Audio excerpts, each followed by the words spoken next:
அனைவருக்கும் வணக்கம். இந்த வீடியோ பார்த்துட்டு இருக்கிற எல்லாருக்கும் இனிய தமிழ் புத்தாண்டு நல்வாழ்த்துக்கள். இன்னைக்கு நியூ இயர் அதுமா பார்த்தீங்கன்னா நமக்கு ஒரு நல்ல அப்டேட் ஒன்று வந்திருக்கு. அதன் காரணமாக தான் இந்த வீடியோ நம்ம ரெடி பண்ணியிருக்கோம். நாளைக்கு நம்மளோட மார்க்கெட் 2% அளவுக்கு கேப் அப்பில் ஓப்பன் ஆகிறதுக்கு வாய்ப்பு இருக்குது. இப்போவே நம்மளோட கிஃப்ட் நிஃப்டி 400 பாயிண்ட் அளவுக்கு கேப் அப்னு சொல்லிட்டு இண்டிகேட் பண்ணியிருக்கு. இதுக்கு காரணம் என்னென்னா நேற்று நைட்லேருந்து வந்த அப்டேட் தான். இதை பற்றி நம்மளோட வாட்ஸ்அப் சேனலில் கண்டினியூஸாக நம்ம அப்டேட் பண்ணிட்டு தான் இருக்கும். இருந்தாலும் கூட பார்த்தீங்கன்னா நம்மளோட வாட்ஸ்அப் சேனலில் 111 நபர்கள் தான் இருக்காங்க. ஆனால் நம்மளோட யூடியூப் சேனல் பார்த்தீங்கன்னா 2500 சப்ஸ்கிரைபர் இருக்காங்க. கிட்டத்தட்ட 600-700 பேர் அளவுக்கு நம்ம வீடியோ பார்க்குறாங்கன்றதுனால இந்த வீடியோ உங்களுக்கு நான் போஸ்ட் பண்ணுறேன். என்ன நடந்துச்சா, நேற்று நம்மளோட மார்க்கெட் முடிஞ்சதுக்கப்புறம் அமெரிக்கன் மார்க்கெட்டில் ஓப்பன் ஆனதுக்கப்புறம் நைட்டு 8 மணிக்கு அமெரிக்கா ஏற்கனவே அறிவித்த மாதிரி ஸ்டேட் ஆஃப் ஃபார்மஸில் பிளாக்கேடை அனௌன்ஸ் பண்ணுறாங்க. இந்த பிளாக்கேடை பார்த்தீங்கன்னா ஆரம்பத்தில் என்ன சொல்கிறாருன்னா ட்ரம்ப், அந்த ஸ்டேட் ஆஃப் ஃபார்மஸ்க்குள்ளாரையும் சரி வெளியும் சரி எந்த கப்பலும் போகக்கூடாது, அது எந்த நாட்டோட கப்பலாக இருந்தாலும் சரி, எந்த நாட்டோட கூடிய அந்த கப்பல் மேலே இருந்தாலும் சரி நாங்கள் போக விட மாட்டோம்னு சொல்கிறாரு. இது பார்த்தீங்கன்னா மிகப்பெரிய பேக்லாஷை பார்த்தீங்கன்னா அவருக்கு உருவாக்குது. அதாவது இப்போ ஈரானுக்கு எதிர்த்து அவர் சண்டை போடுறாருன்னா ஓகே, ஆனால் உலகத்தில் இருக்கிற மற்ற நாடுகளோட கப்பல் எல்லாம் தடுத்து நிறுத்தினா மற்ற நாடுகளெல்லாம் அமெரிக்காவுக்கு எதிராக திரும்பிடுன்ற பயத்தில் பார்த்தீங்கன்னா பேக் அடிச்சிடுறாரு. கடைசியில் என்ன சொல்கிறாருன்னா, ஈரானோட துறைமுகத்துக்கு போகிற எந்த கப்பலையும் நாங்கள் அனுமதிக்க மாட்டோம், ஈரான் துறைமுகத்துலேருந்து வர எந்த கப்பலையும் நாங்கள் அனுமதிக்க மாட்டோம்னு சொல்கிறாரு. இப்படி சொல்லிட்டு பார்த்தீங்கன்னா ஒரு 2-3 கப்பலை ரிட்டர்னும் அனுப்புகிறாங்க. ஈரானும் பார்த்தீங்கன்னா இது நீங்கள் பண்ணுறது சரியில்லைங்க, இதே மாதிரி பண்ணிங்கன்னா கல்ஃப் கண்ட்ரியில் இருக்கக்கூடிய எல்லா போட்டியும் நாங்கள் அடித்து தரமட்டமாக்கிடுவோம்னு சொல்லிட்டுலாம் மிரட்டுறாங்க. ஆனால் நல்ல விஷயம் என்னென்னா இவங்க எந்த அட்டாக்கும் பண்ணல, அந்த பக்கமும் அட்டாக் பண்ணல, இந்த பக்கமும் அட்டாக் பண்ணல. அதுதான் பார்த்தீங்கன்னா பாசிட்டிவான அப்டேட். அண்ட் நேற்று நைட்டு ஒரு 10-11 மணி இருக்கும், அப்போவே பார்த்தீங்கன்னா பாசிட்டிவான சிக்னல் வர ஆரம்பிச்சது. அண்ட் அமெரிக்கன் மார்க்கெட் பார்த்தீங்கன்னா ரெக்கவர் ஆக ஆரம்பிச்சது. என்ன ஏதுன்னு சொல்லிட்டு நம்மளும் தேடி பார்க்கும்போது தான் தெரியுது, ஈரான் அடுத்த கட்ட பேச்சுவார்த்தைக்கு ஒத்துக்கிட்டாங்க. அதாவது போன வாரம் ஈவினிங் பார்த்தீங்கன்னா பாகிஸ்தானில் இஸ்லாமாபாத்தில் வச்சு ஜேடி வேன்ஸோ இந்த பக்கம் பார்த்தீங்கன்னா டெப்யூட்டி ஃபாரின் மினிஸ்டர் எல்லாம் பேசினாங்க இல்லையா, அந்த பேச்சுவார்த்தை எந்த டீலும் முடியாமல் முடிஞ்சிருச்சு. அடுத்த கட்ட பேச்சுவார்த்தைக்கு பார்த்தீங்கன்னா இந்த சீஸ்ஃபயர் முடியறதுக்குள்ள நம்ம ஒரு நாள் பாகிஸ்தான் மீட் பண்ணலான்னு சொல்லிட்டு சொல்லியிருக்காங்க. அண்ட் அது மட்டும் இல்லாமல் நேற்று ஈவினிங் நம்மளோட மார்க்கெட் முடிஞ்சதுக்கப்புறமாவே நியூயார்க் டைம்ஸில் பார்த்தீங்கன்னா ஒரு அப்டேட் வருது. அது பார்த்தீங்கன்னா மேக்ஸிமம் ரூமராக இருக்கிறதுக்கு வாய்ப்பு இருக்குன்னு சொல்லிட்டு தான் நம்மளோட நியூஸ் வீடியோவில் சொல்லலை. என்னன்னா ஈரான் அவங்களோட யுரேனியம் என்ரிச்மெண்ட் ப்ரோக்ராம் பார்த்தீங்கன்னா கைவிட போகிறதா சொல்லிட்டு ஒரு அப்டேட் வந்தது. ஈரான் அதுக்கு ஒத்துக்கிறதுக்கு சான்ஸே இல்லை அப்படின்னு சொல்லிட்டு நம்மளும் அதை நம்மளோட நியூஸ் வீடியோவில் பேசலை. ஏன்னா அதோட ஆத்தென்டிசிட்டி என்னன்னு தெரியாமல் நம்மளோட பார்வையாளர்களுக்கு நம்ம அதை சொல்லக்கூடாது இல்லையா, அதனால் நான் அதை சொல்ல. ஆனால் நைட்டு 1 மணிக்கு மேலே என்ன அப்டேட் வருதுன்னா, அடுத்த 5 வருஷத்துக்கு பார்த்தீங்கன்னா ஈரான் நாங்கள் எங்களோட நியூக்ளியர் என்ரிச்மெண்ட்டாக சரி நியூக்ளியர் ப்ரோக்ராம்ஸையும் சரி ஸ்டாப் பண்ணி வைக்கிறோம் அப்படின்னு சொல்லிட்டு உறுதி கொடுத்துருக்காங்கன்னு சொல்லிட்டு ஒரு அப்டேட் வருது. இதை பற்றி தான் பார்த்தீங்கன்னா அடுத்த கட்ட பேச்சுவார்த்தையில் பேச போகிறதாகவும் அப்டேட் வந்தது. இதனால தான் பார்த்தீங்கன்னா நேற்று நைட்டில் இருந்தே நம்மளோட கிஃப்ட் நிஃப்டி பாசிட்டிவாக ரியாக்ட் பண்ணிச்சு அண்ட் அமெரிக்கன் மார்க்கெட்டு பாசிட்டிவாக ரியாக்ட் பண்ணிச்சு. அதாவது நம்மளோட கிஃப்ட் நிஃப்டி பார்த்தீங்கன்னா நேற்றே பார்த்தீங்கன்னா ஒரு 250 பாயிண்ட் அளவுக்கு கேப் அப்னு சொல்லிட்டு காமிச்சது. இப்போ மார்க்கெட் அமெரிக்கன் மார்க்கெட் நடந்துட்டு இருக்கு. இப்போ கூடுதலாக இன்னொரு 150 பாயிண்ட் சேர்த்து ஒட்டு மொத்தமாக 400 பாயிண்ட் அளவுக்கு நாளைக்கு கேப் அப்பில் ஓப்பன் ஆகும்னு சொல்லிட்டு இண்டிகேட் பண்ணுது.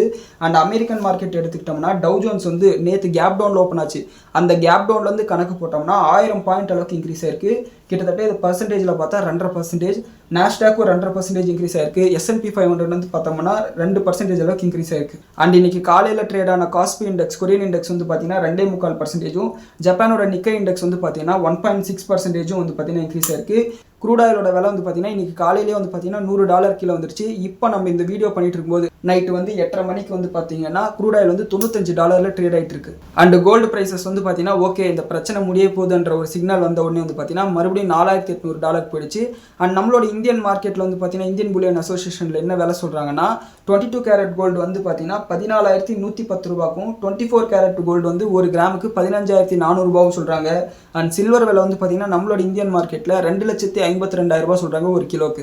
ஸோ இந்த பிரச்சனைனால அக்ராஸ் த அசெட் கிளாஸஸில் பார்த்தீங்கன்னா ஒரு மிகப்பெரிய செல் ஆஃப் வந்தது. அந்த எல்லா செல் ஆஃபும் ரெக்கவர் ஆகிட்டு இருக்கு. இன்னொரு விஷயம் என்னன்னா, அமெரிக்கன் மார்க்கெட்டில் அவங்களோட டவ் ஜோன்ஸ் இருக்குல்ல, அவங்களோட இண்டெக்ஸ், அந்த இண்டெக்ஸ் இந்த போர் ஆரம்பிக்கிறதுக்கு முன்னாடி என்ன லெவலில் ட்ரேட் ஆகிட்டு இருக்கோ அந்த லெவலுக்கு பார்த்தீங்கன்னா மறுபடியும் ரீகெயின் ஆயிடுச்சு.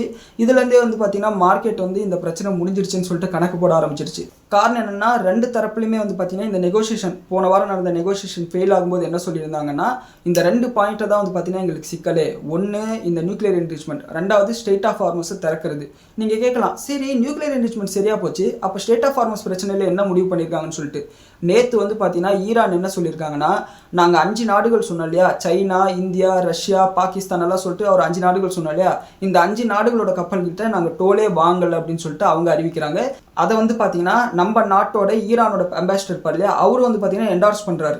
இந்தியாவோட கப்பல்கள் கிட்ட நாங்கள் காசே வாங்கலைங்க அப்படின்னு சொல்லிட்டு. அதாவது இப்போ ஆல்மோஸ்ட் 5 நாடுகள் தான் பெரிய அளவில் அந்த ஸ்டேட் ஆஃப் ஹார்மஸை வந்து பயன்படுத்திட்டு இருக்கு. இந்த ஸ்டேட் ஆஃப் ஹார்மஸில் பயன்படுத்துகிற 5 நாடுகளுக்கு டோல் வாங்கலன்னு சொல்லிட்டு அவங்க சொல்லிட்டாங்க. ஸோ அடுத்த நெகோசியேஷனில் உட்காரும்போது இந்த பாயிண்ட்டும் வந்து ரெக்டிஃபை ஆகிடும்னு சொல்லிட்டு மார்க்கெட் நம்ப ஆரம்பிச்சிருச்சு. அதன் காரணமாக தான் அக்ராஸ் த செக்மெண்ட்டில் வந்து பார்த்தீங்கன்னா இந்த ரெக்கவரி பார்க்கப்படுது. அண்ட் எஃப்ஐஎஸோட கேஷ் மார்க்கெட் ஆக்டிவிட்டியை நம்ம நேற்று வீடியோவில் பேசிட்டோம். ஆனால் அவங்களோட இண்டெக்ஸ் பொசிஷனில் அவங்களோட ஷார்ட் பொசிஷன் பார்த்தோம்னா 78% வந்து அவங்க ஷார்ட்ஸ் மெயின்டைன் பண்ணிட்டு இருக்காங்க. அண்ட் டிஐஸ் வந்து பார்த்தீங்கன்னா 76% வந்து லாங்ஸை மெயின்டைன் பண்ணிட்டு இருக்காங்க. ஸோ நாளைக்கு வந்து பார்த்தீங்கன்னா ஷார்ட் கவரிங் ஆகிறதுக்கு வாய்ப்பு இருக்குது. நம்ம வந்து என்ஜாய் பண்ண வேண்டியதான் நாளைக்கு மார்க்கெட்டில். ஸோ ஒரு வழியாக வந்து பார்த்தீங்கன்னா இந்த பிரச்சனை வந்து முடிஞ்சிருச்சு. நான் இதை தான் வந்து ஆரம்பத்துலேருந்தே சொன்னேன். நான் 2015 மார்க்கெட்டில் இருக்கேன். 2016 வந்து டிமானிட்டைசேஷன் வந்தது. 2018 வந்து பார்த்தீங்கன்னா ஹவுசிங் ஃபைனான்ஸ் கிரைசிஸ் வந்தது. 2020 வந்து பார்த்தீங்கன்னா கோவிட் கிரைசிஸ் வந்தது. அதுக்கப்புறம் 2022 வந்து பார்த்தீங்கன்னா அமெரிக்கன் மார்க்கெட்டில் வந்து அவங்களோட இன்ட்ரெஸ்ட் ரேட் ஏற்றுறாங்கன்னு சொல்லிட்டு ஓவரால் குளோபல் ரிசெஷன் வருமன்ற பயத்தில் வந்து மார்க்கெட் கிராஷ் ஆச்சு. 2024 நம்ம ட்ரம்ப் வந்து பதவி ஏற்றதுலேருந்து கலாட்டா பண்ணிட்டு இருந்தாரு. இப்போ வந்து பார்த்தீங்கன்னா இந்த ஈரான் இஸ்ரேல் பிரச்சனை ஒரு வழியாக இந்த பிரச்சனையும் முடிஞ்சிருச்சு. அடுத்த 1-2 வருஷத்துக்கு பெரிய பிரச்சனை வராதுன்னு சொல்லிட்டு நம்ம நம்புவோம். மேற்கொண்டு ஏதாவது அப்டேட் இருந்துச்சுன்னா நாளைக்கு காலையில் ப்ரீ மார்க்கெட் ரிப்போர்ட்டில் சொல்கிறேன். அப்படி இல்லைன்னா நாளைக்கு காலையில் ப்ரீ மார்க்கெட் ரிப்போர்ட்லேயும் இதே விஷயம் தான் இருக்கும். ஸோ அதனால் அந்த வீடியோ வந்து நான் ஸ்கிப் பண்ணிடுறேன். அண்ட் இன்னைக்கு நம்மளுக்கு உண்மையாகவே வந்து ரொம்பவே பாசிட்டிவான அப்டேட் வந்திருக்கு. அண்ட் நமக்கு வந்து பார்த்தீங்கன்னா இந்த வருஷத்தோட முதல் நாள், தமிழ் வருட பிறப்போட முதல் நாளில் வந்து பார்த்தீங்கன்னா பாசிட்டிவான விஷயங்கள் நடக்க ஆரம்பிச்சிருக்கு. இந்த வருஷம் ஃபுல்லாக இதே மாதிரி இருக்கணும்னு சொல்லிட்டு நம்ம சாமியை வேண்டிப்போம். அண்ட் இந்த வீடியோ வந்து பார்த்தீங்கன்னா ஷேர் மார்க்கெட்டில் இருக்கக்கூடிய உங்களோட நண்பர்களுக்கு வந்து பகிருங்க. அது வந்து அவங்களுக்கு யூஸ்ஃபுல்லாக இருக்கும். அண்ட் இந்த வீடியோ பற்றின உங்களோட கருத்துக்களை கீழே கமெண்ட் செக்ஷன் சொல்லுங்கள். நன்றி, வணக்கம்.